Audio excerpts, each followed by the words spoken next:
These are some of the many services available to those attending Sir Michael Sobell House.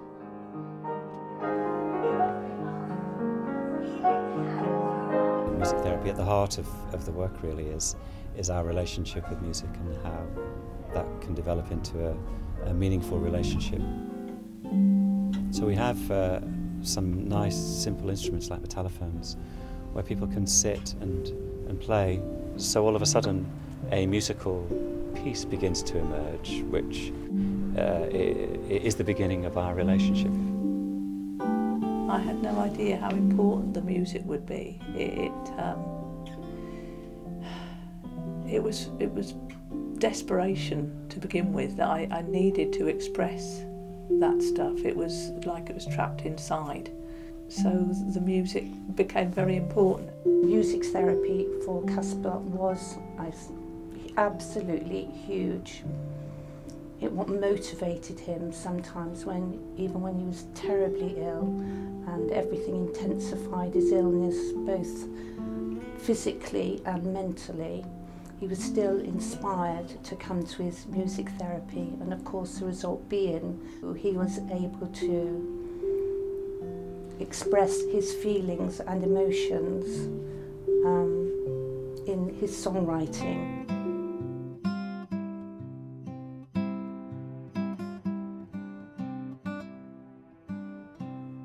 When you are in bed but can't.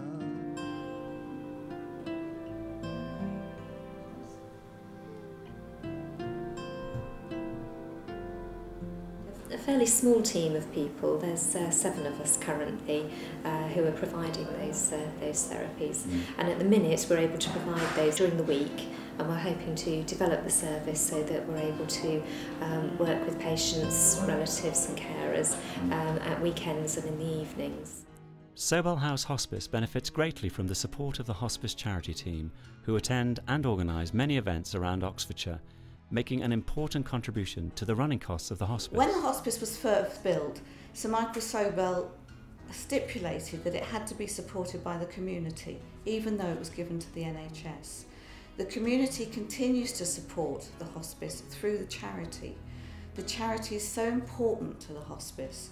It provides all the extra services, the therapies, all the extra nice things that happen over and above the NHS provision. If it wasn't for the community giving that money from individuals, companies, groups, the services at Sir Michael Sobell House would not be anywhere near as good as they are. I think, if this isn't the wrong word, the passion that the staff had for their work, it is not something you go into lightly working in a hospice.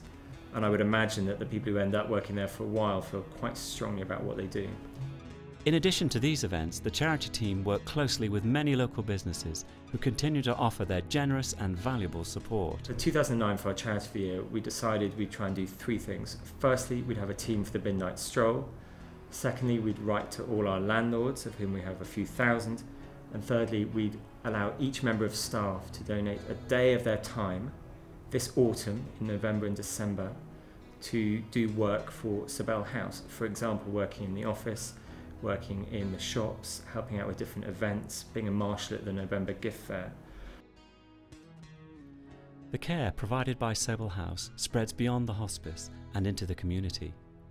Many patients are cared for and supported by the Sobell Specialist Nursing Team, whose priority is to help maintain patients at home for as long as possible where this is their wish. I'm very passionate about palliative care and giving the best quality care that I can, and I regard myself as very fortunate in working with other people that share the passion that I have and are all striving for the best that they can do. And my job is to support them in that continued pursuit, really. Much prefer her to be there, because then I know she's being well looked after. We are here for the patients and their families. But I do a job that I get so much satisfaction out of. I can see you in the window, watching. Teams from all parts of Sobell House work collaboratively to ensure that patients are looked after in the right place and at the right time. Support for families and carers continues after the death of their loved ones. The Sobell House Bereavement Volunteer Service is well established in the local area and offers support at home as well as memorial and celebration events throughout the year. We will not forget as time goes by. Well, it's a great privilege to be continuing to work with those families, because it doesn't finish when somebody dies, that life goes on. And in a sense, it's about supporting people through that shocking time, that difficult time, and holding that knowledge and knowing that things will shift and will change, and that life will go on. It will never be the same when somebody dies, but there's that sense of people's legacies and life going on in a way that although their loved ones aren't here anymore, that it can still be rich and that it can still blossom because of people in their life. We have some very ambitious plans for the future. The first is to set up a triage system so that patients who are referred to us either directly by themselves or by other professionals get to the right place at the right time, and they get the best possible support and help straight away. The second is that we are fundraising for a rapid response team so that patients who are in crisis at home, either by themselves or with relatives or carers, can get the support they need at the time that they need it, and that may be in the middle of the night. Sobell House has a full education and research programme. Operating at the forefront of palliative and bereavement care, it has a worldwide reputation for innovation and education. This helps us to continue providing the very best possible care. This is evident from the wealth of correspondence and comments that we receive here at St Michael's Sobell House. At Sobell I feel like the focus is on me, which is always a good thing. It's quite nice to be selfish every now and again. But it kind of focuses you as well a little bit on, actually, this is the way you're going. We'll help you to get there.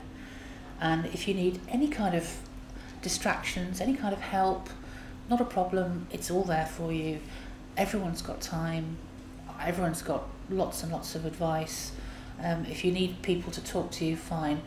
If you want to have a quiet time, and the number of times I've come here and just said, I'm so exhausted, and Nikki, my nurse, has just said, there's a bed just up the corridor, do you fancy a quick kip? Yes, thank you, and having an hour's sleep, absolutely marvellous. And I wanted to shout from the rooftops about the work that Sobell does, because I think a lot of people think hospices, oh dear, you go there to die, don't you? They must be grim places. No, not at all.